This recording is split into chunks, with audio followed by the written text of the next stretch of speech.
অনেকদিন রান্নার ভিডিও আপনাদের সেরকম ভাবে দেখাতে পারিনি।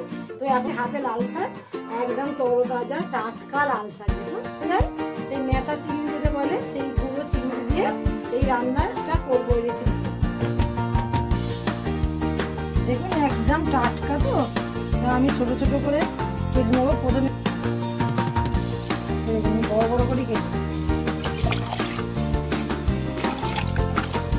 দেখুন পুরো রেডি হয়ে গেছে মশলাটা। এবার আমি কেটে পরিষ্কার করে ধুয়ে রেখেছিলাম একদম টাটকা শাক দিয়েছিলাম। তো দেখুন চাপাটা এবার খুলছি, আর শাক মনে হচ্ছে অনেক কমে যাবে।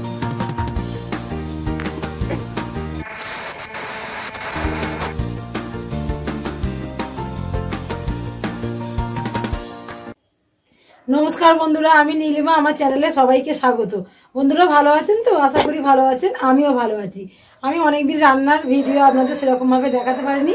তো এখন শীতকাল পড়ে গেছে, নতুন নতুন নোটে শাক, লাল শাক, মূলো শাক, পালং শাক, সব রকম শাক উঠেছে।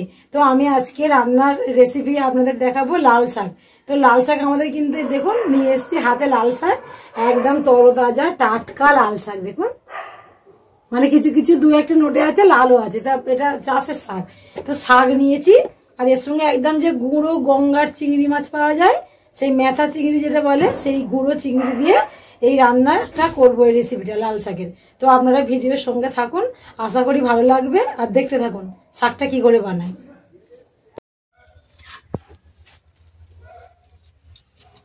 দেখুন একদম টাটকা, তো তা আমি ছোট ছোট করে কেটে নেবো। প্রথমে গোড়াগুলো একসঙ্গে করে নিচ্ছি, তাহলে কাটতে সুবিধা হবে। এই দেখুন এরকম গাছই একদম পরিষ্কার শাক, ফ্রেশ শাক। তা আমি এরকম প্রথমে এই দেখুন গোড়াটা অনেকটাই কেটে দিয়ে দিচ্ছি। একটু শক্ত শক্ত হলে কিন্তু এরকম কেটে ফেলে দেওয়াই ভালো।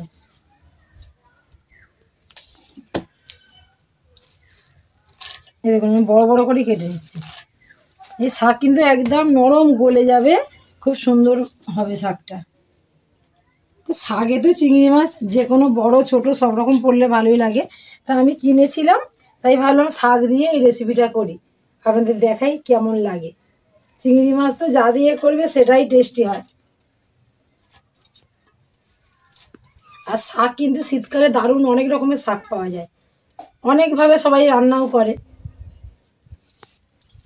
তা আমি এই লাল শাকটা কিন্তু চিংড়ি মাছ দিয়ে করবো, বেশ টেস্টি হয়, খেতে ভালো লাগে। আমি ঘরে করেছি, তাই ভাবলাম আজকেও আপনাদের একটু শেয়ার করি আপনাদের সঙ্গে।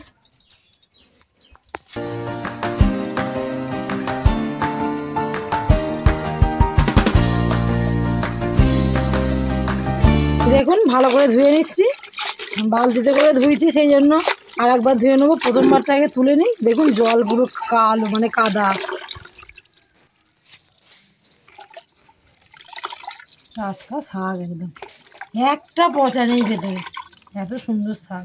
কিন্তু বাজারে কেনা শাক হলে কিন্তু অনেক ভেতরে, আটির ভেতরে অনেক পচা থাকে, ওরা বেঁধে রেখে দেয় না, হেজে যায়।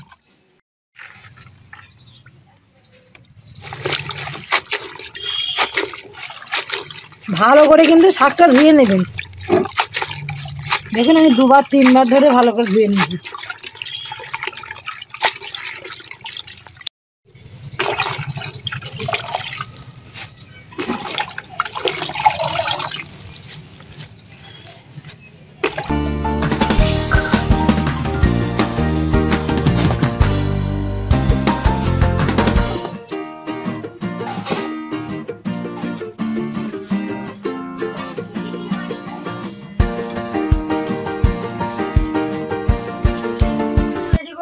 শাকটা কেটে ধুয়ে নিলাম, পেঁয়াজটা এবার কেটে নেবো। তার আগে উনুনটা আগে জেলে দিই, কড়াটা তখন গরম হতে দিলাম।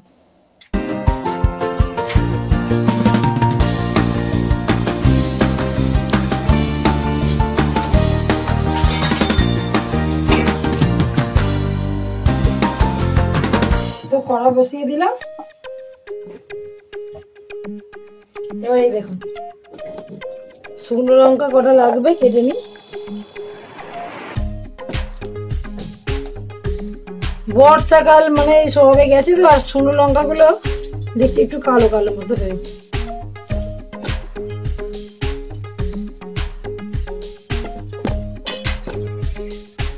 পেঁয়াজটাও কেটে নেবো।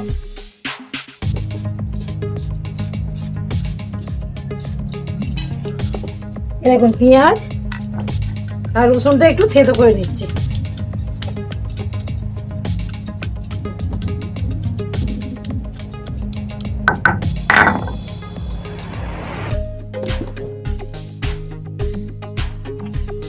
দেখুন জ্বলে গেছে, কি সুন্দর উনুনটা জ্বলছে। তো আমি কড়াই তেল দিয়ে দিচ্ছি। আমি কড়া গরম হয়ে গেছে, এবার তেল দিয়ে দিলাম। দেখুন চিংড়ি মাছ দেবো একসঙ্গে, তাই জন্য একটু বেশি করেই দিলাম। শুকনো লঙ্কাটা দিয়ে দিলাম।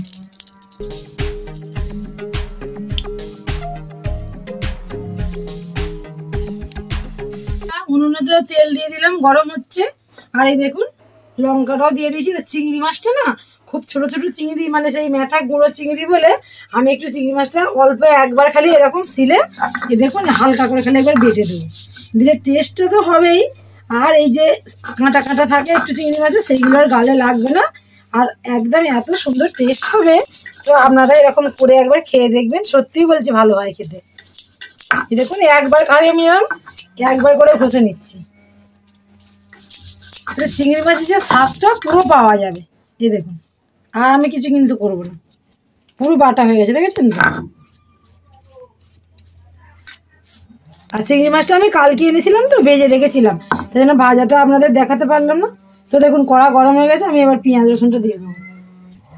দেখুন এবার লঙ্কাটা হয়ে এসছে,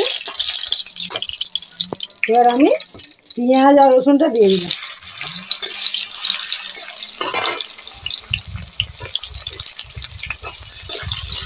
পেঁয়াজ রসুনটা একটু ভেজে নিই, একটা আলুও দেবো এর সঙ্গে।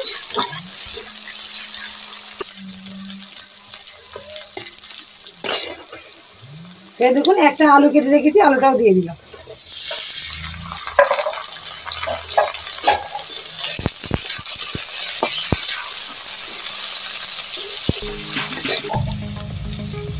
এবার অল্প করে পরিমাণ মতন লবণ দিয়ে দিলাম। দেখুন অল্প হলুদও দিয়ে দিচ্ছি, দিয়ে ভালো করে নেড়ে চেড়ে এই যে মশলাটা, মানে এই আলুটা পেঁয়াজটা ভালো করে একটু ভেজে নিতে হবে। দেখুন আলুটাও দিয়েছিলাম, ভালো করে ভেজে নিলাম। এইবার কিন্তু এই যে চিংড়ি মাছটা এরকম বেটে রেখেছি, এবার এইটা আমি দিয়ে দিচ্ছি।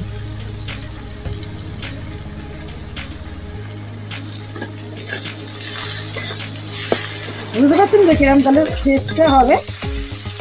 এইবার আমি শাকটা দিয়ে দেবো। দেখুন পুরো রেডি হয়ে গেছে মশলাটা। এবার আমি কেটে পরিষ্কার করে ধুয়ে রেখেছিলাম একদম টাটকা শাক দিয়ে দিচ্ছি।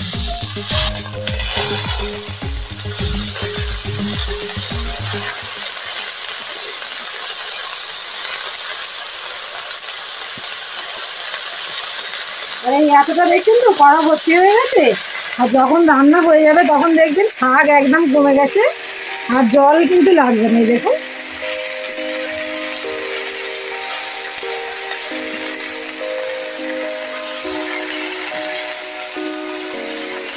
আর উনুনটা জ্বলছে, দেখুন কি সুন্দর।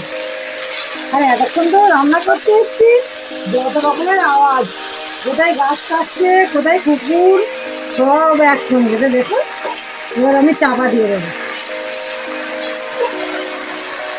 দেখুন তো শাকটা আস্তে আস্তে কতটা কমে যাচ্ছে। দেখুন